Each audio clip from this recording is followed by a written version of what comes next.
स्वागत है दोस्तों स्टडी फॉर यूपीएससी में। हम लोग पॉलिटी में मौलिक अधिकार पढ़ रहे थे जिसमें धार्मिक स्वतंत्रता का अधिकार चल रहा था। ठीक है, तो हम लोग देखते हैं धार्मिक स्वतंत्रता का अधिकार। वैसे ये पॉलिटी पार्ट मतलब लेक्चर नंबर 22 है।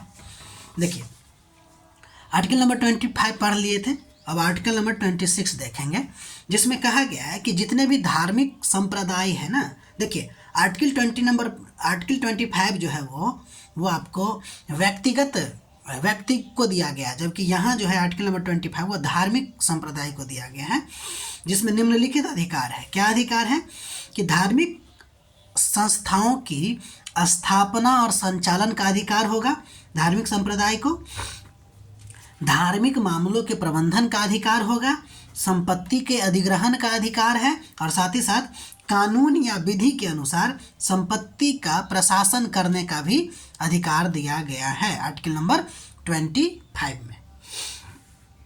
ठीक है, इसी आर्टिकल नंबर 25 से रिलेटेड आपको एक मुद्दा सामने उभर के आया जिसका नाम है सबरीमाला मुद्दा। देखिए, क्या हुआ कि 1965 में केरल विधानसभा एक कानून पारित करता है, ठीक है, जिसमें प्रावधान किया गया कि 10 से लेके 50 वर्षीय जो महिलाएं हैं वो मंदिर के गर्भगृह में प्रवेश नहीं कर सकती, क्योंकि देवता जो है वो प्रकृति से ब्रह्मचारी हैं। ठीक, आप इस बात को समझें। तो इस बात को लेकर यानी कि इस कानून को लेकर चुनौती दे दी गई 1991 में। मुद्दा चल रहा था बाकी 1991 में आपको चुनौती दी गई। तो केरल के जो हाई कोर्ट हैं उन्होंने इस कानून को सही ठहराया और कहा कि देखिए, आर्टिकल नंबर 25 में धार्मिक मामलों के प्रबंधन का अधिकार जो है वो आर्टिकल नंबर 26 में धार्मिक मामलों के प्रबंधन का अधिकार जो है वो धार्मिक संप्रदाय को दिया गया है, तो वो जिसको प्रवेश करने दे या ना दे। ठीक है, ये इस तरह की बातें यहाँ पे केरल हाई कोर्ट ने कहा। तो क्या लगता है, लोग इसको मानेंगे क्या? नहीं माने। फलतः केरल हाई कोर्ट के निर्णय को सुप्रीम कोर्ट में चुनौती दी गई और एक केस चला, उसका नाम है Indian young lawyers association versus state of Kerala. इस केस के द्वारा सुप्रीम कोर्ट ने इस कानून को अवैध घोषित कर दिया। अब अवैध घोषित क्यों कहा कि इसके पीछे कारण दिया कि यह कानून जो है ना वह समानता के मौलिक अधिकार का उल्लंघन करता है, जहां पे आर्टिकल नंबर 25 में सार्वजनिक स्थानों पर लिंग के आधार पर भेदभाव की मनाही की गई है, और चूंकि यह कानून सार्वजनिक स्थानों पर लिंग के आधार पर भेदभाव करता है इसलिए यह कानून अवैध है। दूसरा, यह कानून आर्टिकल नंबर 25 के तहत जो नागरिकों को प्राप्त धार्मिक आचरण की स्वतंत्रता है इसकी भी बाधा डालता है ये, इसलिए ये कानून क्या है, अवैध है। इसके अलावा एक बात ये भी दिया गया है कि देखिए, आर्टिकल नंबर 26 में आपको प्रबंधन का अधिकार दिया गया है। इसका ये मतलब नहीं कि आप किसी के मौलिक अधिकार को छीनिएगा, ये सब भाई कोर्ट का निर्णय है। ठीक है, हमारी मान्यता आपकी मान्यताएं अलग हो सकती है, लेकिन यहाँ कोर्ट ने क्या कहा हम उसकी बात कर रहे हैं। इसके अलावा सबसे इम्पोर्टेंट बात यह है कि न्यायालय ने इस मुद्दा पर अपना निर्णय देते हुए धार्मिक आचरण के बारे में कहा कि धार्मिक आचरण को लेकर ना अनिवार्यता परीक्षण यानी एसेंशियलिटी टेस्ट का सिद्धांत को लागू कर दिया। कहा कि अब न्यायालय इस बात को देखेगा कि धार्मिक आचरण में ये अनिवार्य पक्ष है या नहीं। ठीक है, तब हम इसके बारे में थोड़ा सा आइडिया लेते हैं। एसेंशियल रिलीजियस प्रैक्टिस डॉक्ट्रिन एक सिद्धांत है ये, जिसके जरिए यह तय किया जाता है कि किसी भी धर्म की कौन सी प्रथा आवश्यक है। और सबरीमाला में जो वो प्रथा था जिसमें कहा गया कि भगवान जो है वो आपको ब्रह्मचारी है और महिलाएं जो 10 से लेके 50 वर्ष तक है वो प्रवेश नहीं कर सकता है, तो वो कहा कि भाई देखिए, ये अनिवार्य प्रथा नहीं है, इसके बिना भी आपको ये पूजा पाठ मंदिर धर्म चल सकता है। ठीक है, इसलिए उसको अवैध घोषित किया। तो एसेंशियल रिलीजियस प्रैक्टिस डॉक्ट्रिन क्या है? तो यह एक डॉक्ट्रिन है या एक सिद्धांत है जिसके जरिए किसी धर्म में कौन सी प्रथा आवश्यक है उसके बारे में पता लगाया जाता है। ठीक, इस सिद्धांत के अनुसार या इस डॉक्ट्रिन के अनुसार धार्मिक आचरण को दो प्रकार बताए गए, एक अनिवार्य धार्मिक आचरण और दूसरा गैर अनिवार्य धार्मिक आचरण। ठीक, देखिए, अनिवार्य धार्मिक आचरण में बताया गया कि वे कार्य आएंगे जो धर्म के अभिन्न हिस्से हैं और जिनके अभाव में धर्म का पालन संभव ही नहीं है, जबकि गैर अनिवार्य धार्मिक आचरण में वे कार्य आए कहें कि जिनका धार्मिक ग्रंथों में उल्लेख है, इसमें कोई डाउट नहीं है, लेकिन इसके पालन किए बिना भी धर्म का अस्तित्व संभव है, तो वो आपको गैर अनिवार्य हो गया। तो अनिवार्य धार्मिक आचरण को लेकर न्यायालय ने कहा वही उसी केस में कि देखिए, इसका निर्धारण धार्मिक समुदाय के क्षेत्राधिकार में आता है, लेकिन गैर अनिवार्य धार्मिक आचरण को लेकर न्यायालय ने कहा कि राज्य इसमें हस्तक्षेप कर सकता है। ठीक, यहाँ तक समझ गए? तो उन्होंने सबरीमाला मुद्दा में गैर अनिवार्य धार्मिक आचरण बता दिया, 10 से लेकर 50 वर्ष के महिलाओं को कि प्रवेश करने से जो रोका गया वो गैर अनिवार्य धार्मिक आचरण है। ठीक, हालांकि अभी मुद्दा बहुत ज़्यादा मतलब कि जोरों शोरों में रहा, अभी तक पूरी तरह से वर्डिक्ट सामने नहीं आया है, अभी कोर्ट में ही है। तो ये जो डॉक्ट्रिन है इसके बारे में कुछ और बातें हम लोग देख लेते हैं। देखिए, इसकी आलोचना अगर किया जाए तो अब इस डॉक्ट्रिन के आधार पर हो ये रहा है कि कोर्ट जो है वो धर्म का निर्णायक बन जाता है। ठीक है, इससे जज धार्मिक मान्यताओं के आर्बिटर बन जाते हैं और साथ ही साथ धार्मिक स्वायत्तता के सिद्धांत के खिलाफ, और यह जो है आपको धार्मिक स्वायत्तता के ऑटोनॉमी के सिद्धांत के खिलाफ है कि भाई कोर्ट धार्मिक निर्णय पर मतलब धर्म के बातों पर निर्णय दे। ठीक, ये आलोचना में आलोचक कहते हैं। इसके अलावा जज कानून का पढ़ाई करते हैं, ना कि धार्मिक विशेषज्ञ होते हैं, इस बात को गौर कीजिएगा। ठीक है, फिर भी वे धार्मिक ग्रंथों और परंपराओं को व्याख्या करते हैं। तो यह निर्णय वैधता पर सवाल है, यानी बोलते हैं उसको वैधता, लेगिटिमेट पर क्या करता है, सवाल उठाता है।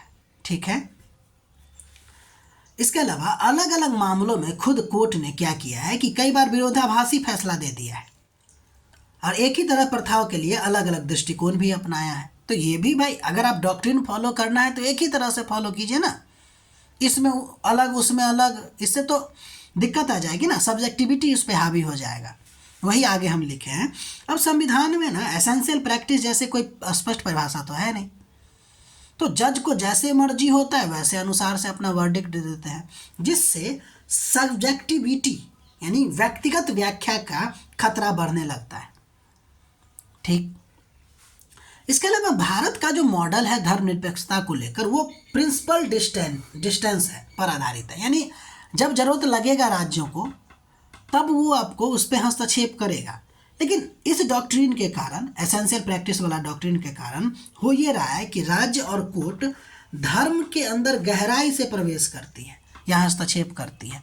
इससे स्टेट न्यूट्रलिटी का भी कमजोर पड़ता है। ठीक है ना, क्योंकि स्टेट को न्यूट्रल रहना है, अब वो इसमें बार बार हस्तक्षेप कर रहा है।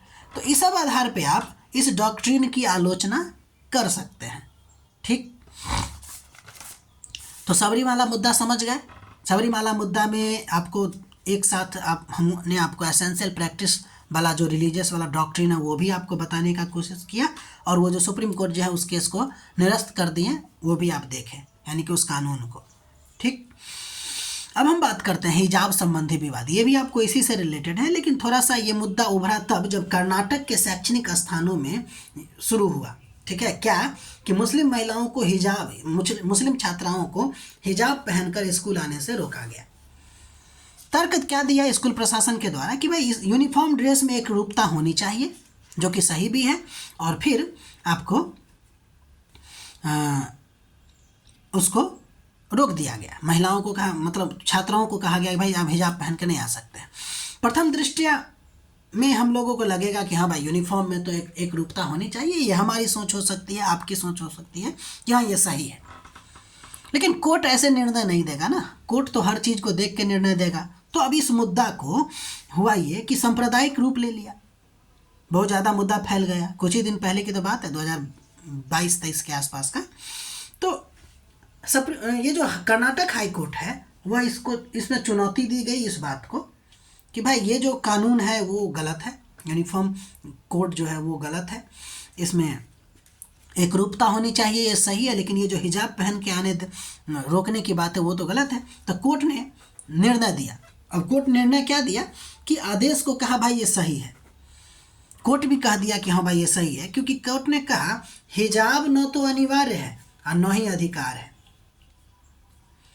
वो जो अनिवार्य रिलीजियस प्रैक्टिस वाला बात आपको कहे थे ना, उसको देखकर सुप्रीम कोर्ट में चूंकि पहले ही ये डॉक्ट्रिन आ चुका है, तो अब सुप्रीम हाई कोर्ट ने देखा, कर्नाटक हाई कोर्ट ने, कि भाई ये तो अनिवार्य हिस्सा नहीं है, दैट्स वाई ये धार्मिक मामले वाली बात होना ही नहीं चाहिए।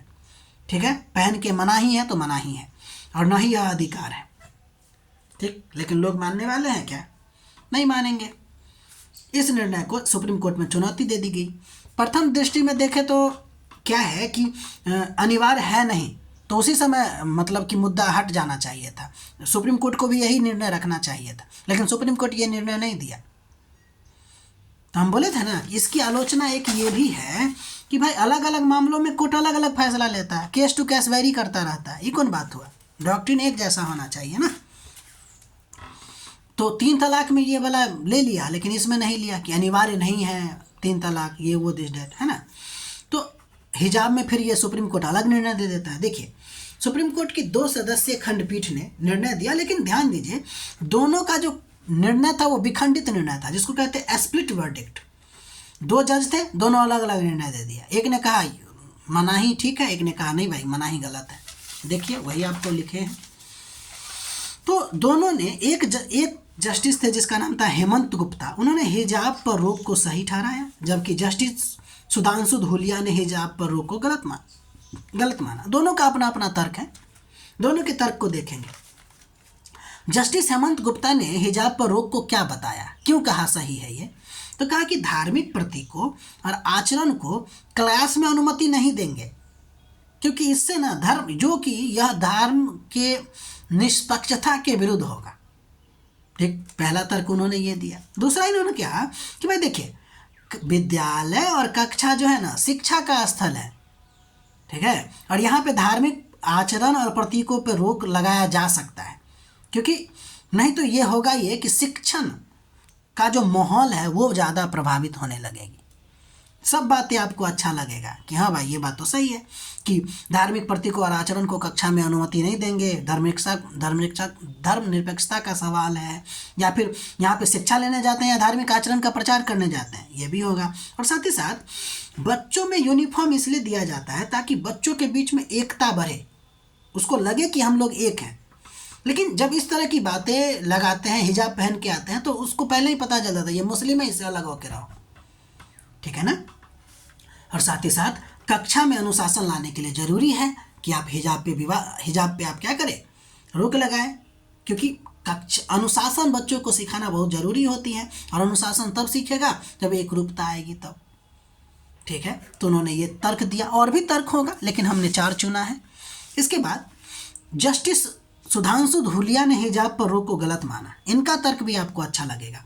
इन्होंने कहा कि देखिए हिजाब व्यक्ति की अपनी रुचि है, अभिव्यक्ति है, वो अपने व्यक्तित्व के अभिव्यक्त करने का अलग अलग साधन भी होता है लोगों का। यानी कि एक तो हिजाब लोगों की अपनी रुचि है और साथ ही साथ अपने व्यक्तित्व को अभिव्यक्त करने का ये साधन है। तो आप अभिव्यक्ति की आज़ादी पर कैसे रोक लगा सकते हैं? आर्टिकल नंबर 19, ठीक है ना। दूसरा उन्होंने कहा कि ठीक है भाई, मानते हैं कि स्कूल में अनुशासन होना चाहिए, लेकिन ये स्कूल सैनिक छावनी हो रही है कि वहाँ पे एकदम बहुत बढ़िया से अनुशासन पालन होना ही चाहिए, पालन, लेकिन इतना ज़बरदस्ती नहीं होना चाहिए। तीसरा उन्होंने सबसे इम्पोर्टेंट बात कहा कि यदि स्कूलों में हिजाब रोक दिया जाए तो बहुत सारे मुस्लिम परिवार अपनी बच्चियों को स्कूल भेजना बंद कर देंगे, ठीक है ना। क्योंकि देखिए मानिए न या न मानिए, थोड़ा बहुत ऑर्थोडॉक्स विचारधारा तो आज भी है ही, है ना, और वो मानते हैं इस बात को। तो इसलिए स्कूल भेजना बंद कर देंगे, और स्कूल भेजना अगर बंद कर देंगे तो शिक्षा के अधिकार से मुस्लिम लड़कियां वंचित हो जाएंगी। तो हिजाब एक तरह से टिकट, मुस्लिम लड़कियों के लिए टिकट टू एजुकेशन है, ठीक है ना। यानी कि ये आपको एजुकेशन फैलाने का एक तरीका है। जैसे फिल्म देखने के लिए आपको टिकट लेना पड़ता है ना, इसलिए इसको समझ लीजिए उसी तरह का, ठीक। तो दोनों ने अपना अपना निर्णय दिया, स्प्लिट डिसीजन हुआ, फलता ये इससे उच्च खंडपीठ के पास भेजा जाएगा। मामला अभी तक लंबित है। हमारा निष्कर्ष क्या है, इस बात को ध्यान दीजिए। हमारा निष्कर्ष ये है कि राज्य को अनुशासन और समानता बनाए रखने का अधिकार है कि नहीं है, और व्यक्ति को भी अपनी पहचान और धार्मिक स्वतंत्रता भी उसके लिए महत्वपूर्ण है।